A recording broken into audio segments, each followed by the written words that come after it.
Now, as you all must have seen, we have a special guest with us, and I would like to call him up to recite a beautiful nasheed, inshallah. So I would like to welcome Junaid Jamshed Sahab. Bismillahirrahmanirrahim.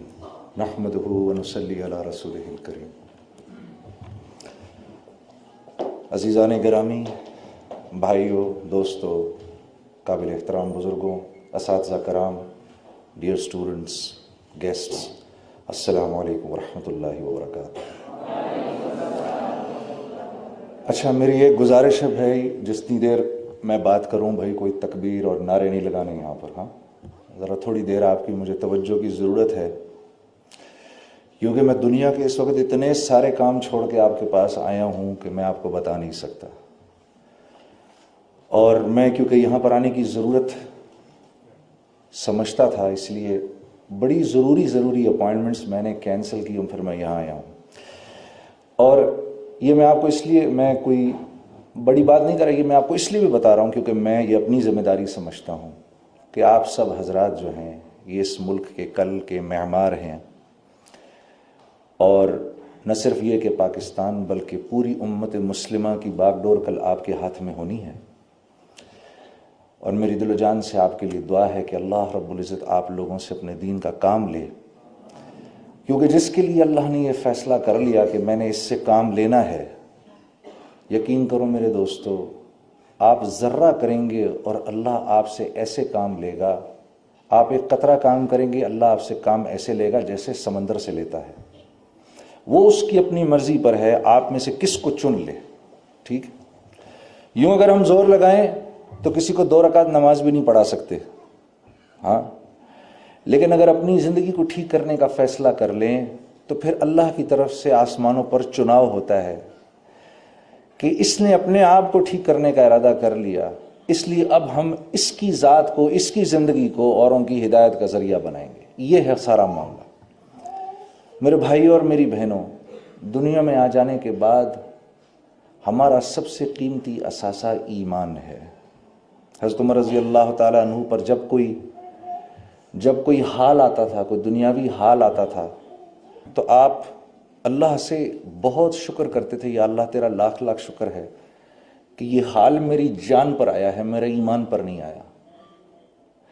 کیونکہ میرے دوستو، ایمان وہ اندر کی مایا ہے جو انسان کو اللہ کے حکموں پر کھڑا کرتی ہے، ورنہ آپ یقین کرو، تھوڑی دیر کے لیے سکھاؤ، ایک غیر مسلم کو بھی 10 منٹ میں ہم نماز پڑھنی سکھا سکتے ہیں، وہ 10-15 منٹ میں نماز پڑھنا شروع کر دے گا، اسی طریقے سے تکبیر تحریمہ کرے گا، ہاتھ باندھے گا، کھڑا رہے گا، اسی طریقے سے رکوع میں چلا جائے گا، اسی طریقے سے سجدہ بھی کر لے گا۔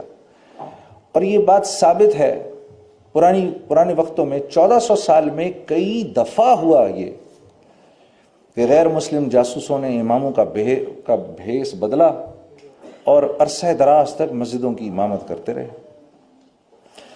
تو یہ اعمال جو ہیں، نماز ہو گئی، روزہ ہو گیا، حج، زکوٰۃ، اچھے بول، میٹھا بول، اچھے اخلاق، اچھے معاملات، اللہ کے ہاں ان کی قیمت اسی وقت لگتی ہے جب دل کے اندر ایمان ہو، ورنہ اللہ کے ہاں ان کی کوئی حقیقت نہیں ہے۔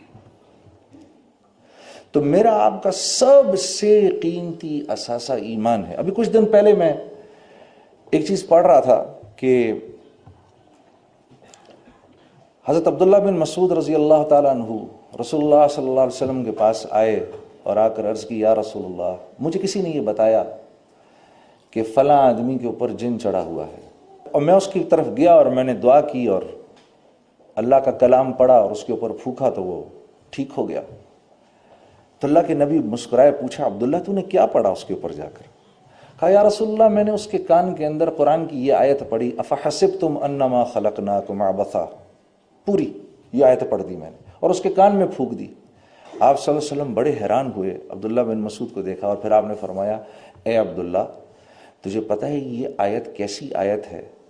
اس رب کی قسم کہ جس نے مجھ کو نبی بنا کر بھیجا ہے، یہ آیت اگر یقین کے ساتھ آدمی پہاڑ پر کھڑا ہو کر پڑھے تو پہاڑ کو اپنی جگہ سے ہلا دے گا۔ اب میں یہ بات پڑھ رہا تھا اور مجھے یہ خیال آیا کہ پچھلے 4-5 سال سے کسی اللہ والے نے، کسی نیک بزرگ نے مجھے یہ کہا تھا کہ بھئی دیکھو دن کے وقت یہ آیت پڑھ لیا کرو، دن کے شروع میں یہ آیت پڑھ لیا کرو، اللہ رب العزت تمہارے سارے دن کے کاموں کے لیے کافی ہو جائیں گے، تمہاری دعائیں قبول ہوں گی۔ تو مجھے خیال آیا کہ یہ 3-4 سالوں سے تو میں اس آیت کو پڑھ رہا ہوں، لیکن میں نے کوئی اس کا افیکٹ نہیں دیکھا، نہ اپنی ذات پر دیکھا، نہ کسی اور پر دیکھا۔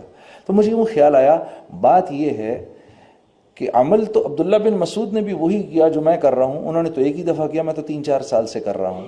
فرق یہ ہے کہ ان کے پاس وہ ایمان کی جو مایا ہے وہ ایسی ہے کہ یہ جو آیتوں کے بول ان کی زبان سے نکلتے ہیں تو وہ جو ڈیزائرڈ افیکٹس ہم چاہتے ہیں نا، وہ ڈیزائرڈ افیکٹ جو ہیں وہ ڈیزائرڈ افیکٹ ہو جاتے ہیں۔ اور میں پڑھ پڑھ کے رہ جاتا ہوں۔ ابھی ہم حج پر تھے، بڑے فخر سے انہوں نے بتایا کہ بھئی اس سال تو 45 لاکھ آدمی نے حج کیا۔ اب 45 لاکھ لوگوں نے، الحمدللہ کتنی بڑی بات ہے، امت مسلمہ میں سے 45 لاکھ لوگوں نے حج کیا۔ لاہور کی آبادی 45 لاکھ کی ہے، تو مکہ اتنا چھوٹا سا شہر ہے اور 45 لاکھ بندہ مکے میں، اللہ نے ان کے وہاں پر کھانے کا بھی انتظام اور پینے کا بھی انتظام، نہانے دھونے کا بھی انتظام، پانی کیسے خرچ ہوتا ہوگا، ادھر دوسری ایمنسٹیز جو ہیں ان کی اویلیبلٹی، وہ کیسے اللہ نے ایک نظام چلایا۔ اور وہ 45 لاکھ کے 45 لاکھ اللہ سے یہ دعا کرتے ہوں گے، یا اللہ مسلمانوں کو پھر سے عروج نصیب فرما، اسلام کو عروج نصیب فرما، یا اللہ ہماری زندگیوں کو قبول فرما۔ وہ سب کیا کیا دعائیں نہیں کرتے ہوں گے، اور ہم کیسی امیدیں لگا کے رکھتے ہیں ان حاجیوں سے۔ یقیناً اللہ کے ہاں یہ دعائیں تو قبول ہوتی ہوں گی، لیکن وہ ڈیزائرڈ افیکٹس نہیں ہو رہے جو 1.25 لاکھ صحابہ کے حج سے ہو گئے۔ انہوں نے تو 30 سال کے اندر 1.25 لاکھ صحابہ ہی تو تھے جب اللہ کے نبی نے اس دنیا سے وصال فرمایا۔ تو ان کے دنیا سے چلے جانے کے 30 سال کے بعد مسلمان 3 بر اعظموں کے بادشاہ بن گئے، 3 بر اعظموں کے بادشاہ بن گئے۔ کیا ہوا؟ فرق کیا ہے؟ وہ ایمان کی کمی فرق ہے میرے دوستو، اور کوئی نہیں۔ اعمال وہ بھی وہی کرتے ہیں، وہ بھی وہی کرتے تھے جو میں اور آپ کر رہے ہیں، بلکہ ہم زیادہ کر رہے ہیں۔ عبداللہ بن مسعود ایک دفعہ تابعین کی ایک جماعت بیٹھی ہوئی، تو ان سے فرمانے لگے، اے تابعین کی جماعت، آج تم لوگ روزے بھی زیادہ رکھتے ہو، نماز بھی زیادہ پڑھتے ہو، قرآن بھی زیادہ پڑھتے ہو۔ صحابہ اتنا نہیں کرتے تھے، لیکن اللہ کے ہاں وہ بڑے مقبول لوگ تھے۔ فرق کیا ہے؟ فرق کیا تھا کہ ان کے دل دنیا کی لذتوں اور اس کی حب جا اور حب مال سے ان کے دل خالی تھے، اور ہمارے دل بھرے ہوئے ہیں۔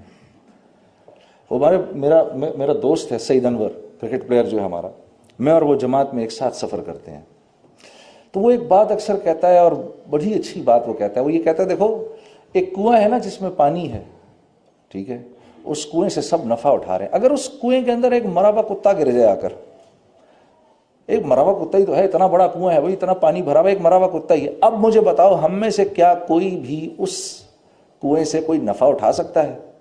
نہیں اٹھا سکتا۔ آپ اس میں پانی پہ پانی بھرتے رہو بھرتے رہو بھرتے رہو، کوئی نہیں۔ لوگ کہیں گے 1 منٹ رکو، سب سے پہلے اس مرے ہوئے کتے کو باہر نکالو، اس کو باہر نکالو، اس کے باہر نکل جانے کے بعد اب جو تم چاہتے ہو وہ ہو جائے گا۔ پھر پانی کو صرف ایک ہی دفعہ صاف کرنے کی ضرورت ہے۔ اب جو پانی بھرو گے اس پانی سے تم ہر قسم کا نفع اٹھا سکتے ہو، اس کو پی بھی سکتے ہو، اسے وضو بھی کر سکتے ہو، اور گھر کا کھانا بھی پکا سکتے ہو۔ تو اعمال کی کمی نہیں ہے، اعمال تو ہم کر رہے ہیں الحمدللہ۔ میرے عزیز دوستو، میرے بھائی اور میری بہنوں، فرق صرف یہ ہے کہ ہمارے دل ایمان کی مایا سے خالی ہیں۔ ہاں،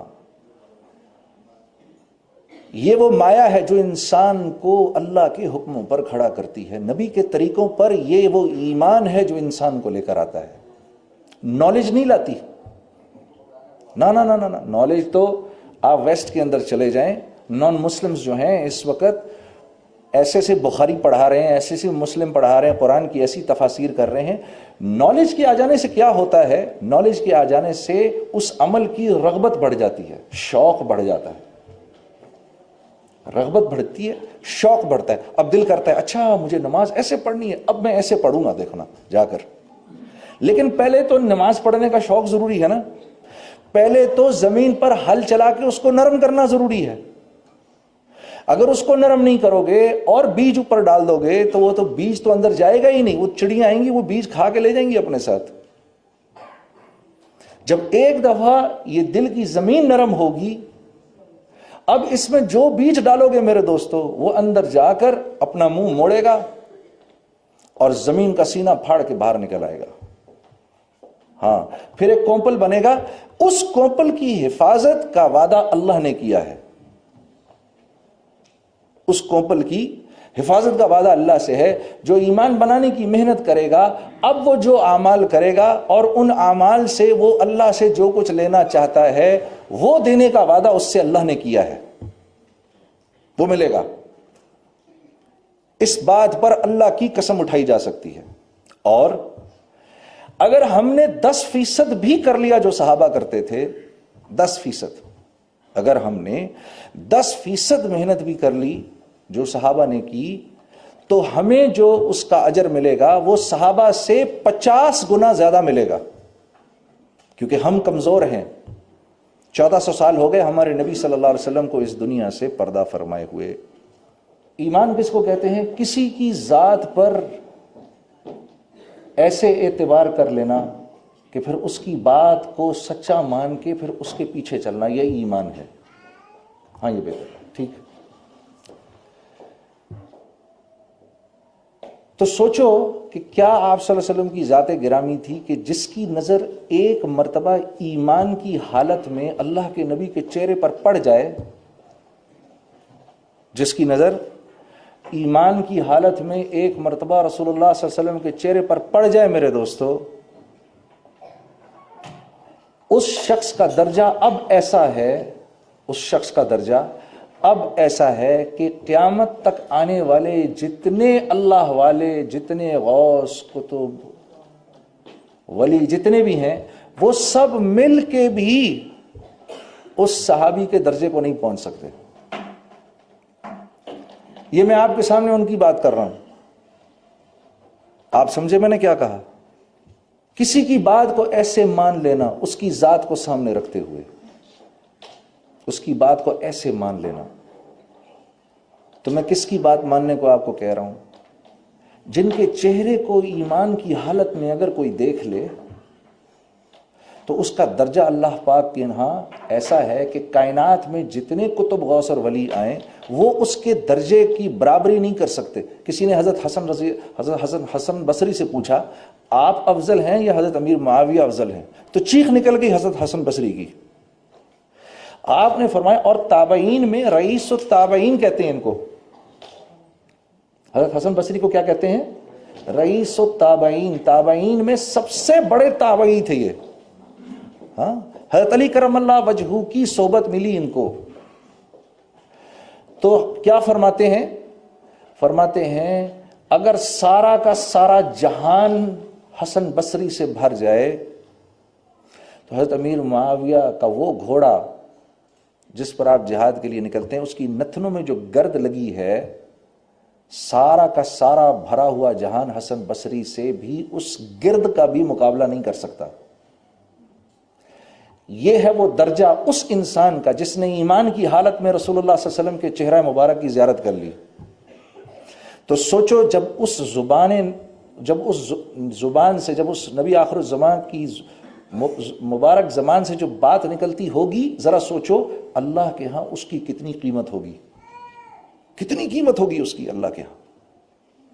اور اگر میں اس بات کو ماننے والا بن جاؤں تو میں اللہ کے ہاں قیمتی ہو جاؤں گا کہ گھٹیا ہو جاؤں گا؟ کیا ہو جاؤں گا؟ قیمتی ہو جاؤں گا. اب میری دعا اللہ رد کریں گے؟ کبھی نہیں کریں گے کبھی. اب مجھے اللہ ایسی زندگی دیں گے دنیا کے اندر، اللہ اکبر، اب مجھے اللہ اس دنیا میں ایسی زندگی دیں گے میرے دوستو جس زندگی کی ہم میں سے ایک ایک تمنا رکھتا ہے. ہاں دیکھو نا، دیکھو میں آپ دلیل سے بات کر رہا ہوں، میں ایسے نہیں بات کر رہا آپ لوگوں سے. جب آپ حجۃ الوداع سے واپس ہوئے تو قرآن کی کون سی آیت اتری؟ الیوم اکملت لکم دینکم واتممت علیکم نعمتی ورضیت لکم الاسلام دینا. یہود آئے حضرت عمر رضی اللہ تعالیٰ عنہ کے پاس اور آ کر کہنے لگے یہ آیت اگر ہم پر اترتی، یہ جس دن اترتی اس دن ہم عید مناتے. ہاں کتنی بڑی بشارت ہے، ذرا سنو غور سے.